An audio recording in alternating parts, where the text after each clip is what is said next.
Okay, a bit of a transition there. Welcome back. I'm just going to show you, I'm going to bring this a little closer. The one thing I've noticed, the wheels are really hard to control. So I'll bring you around this side. Come on over here. Oh, this is good. Come with me. And on this side of the camera, you're going to see if you look down, and I should actually put the hard lock on the tilt. So see how it's nosing down? We don't want to do that. Lock it in place like that. So I like the hard lock because I'm doing the workshop, but if I was standing at the camera, I would use the passive lock right here. But down here on the floor, if you take a look down, this button here, so this is going to go from 1 wheels to 3. So if I push this, it's like driving a motorcycle, right? Changing gears, right? See how it changes the way that that it steers. So it's steering with 3. It's sort of like some grocery carts have 2-wheel steering and some have 4. But you're going to find it's a very smooth motion. Actually, here, let's go for a ride on it, okay? So I'm going to put you on the camera, and you're going to see just how smooth. Okay, so I've got you on the camera, and you're going to see just how smooth the shot actually is. So let's go for a ride. Here we go. Look at that. Look how smooth that is. Very smooth, operator. So you can see nice and smooth. Now here's the other thing too, when you're doing your shots, slow down and slow. There's something on the floor, a crack, a piece of tape. Please do not put tape on the studio floor. Hey, where are you going? Don't leave. Hey, was it something I said? There you go. And now I'm in the stitch line, so it looked really weird. But that camera, look how smooth that is, right? Nice, smooth floor. And a nice, slow stop. So when you're doing a camera move, you typically want to do slow and steady. Like that. Slow and stop. So that's how the wheels work. How does it feel to be actually on the pedestal? The other thing, too, I'm going to bring you back out a second. Here we go.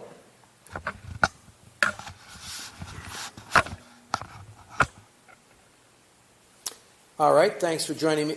Okay, thanks for joining me again. You'll also notice that the pedestal, when I actually took control of the pedestal here, I took the tilt lock off. Actually, I got the hard lock on, right? And when I'm doing camera moves, see how it's kind of bouncing up and down? I use the weights on this camera here. So it's a counterweighted system, and it should, when I remove the weights, right? It will not be so bad because it's not, right? And then I can control the camera. Again, this camera is really front heavy.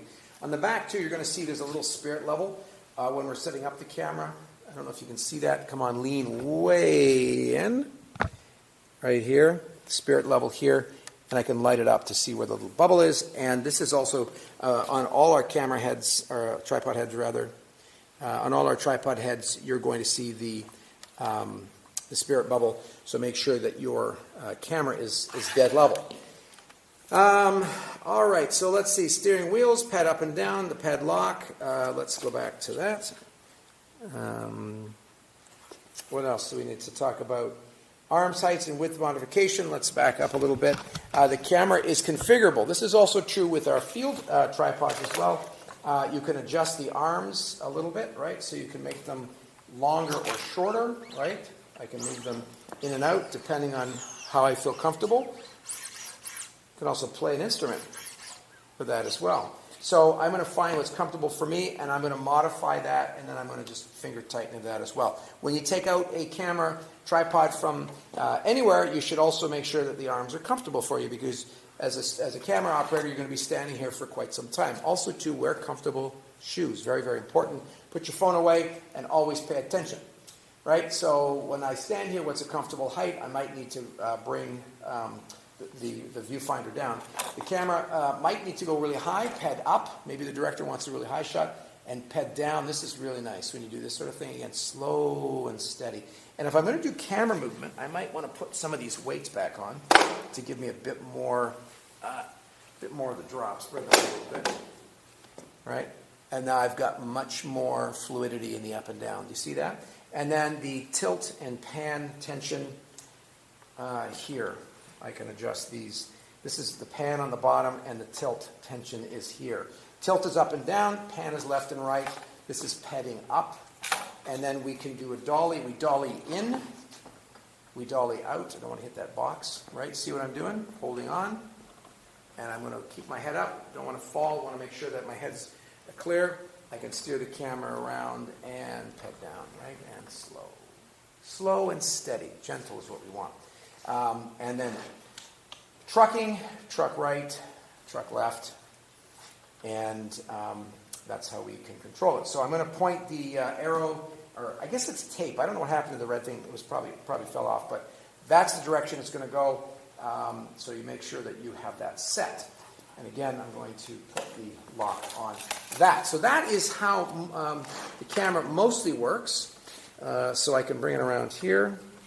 Let's make this a real 360 camera shot. Oh, now, I put too much tension on the pan. See how the pan is locked out? I do not want to do that. So I'm going to, on this side, I'm going to release the pan tension.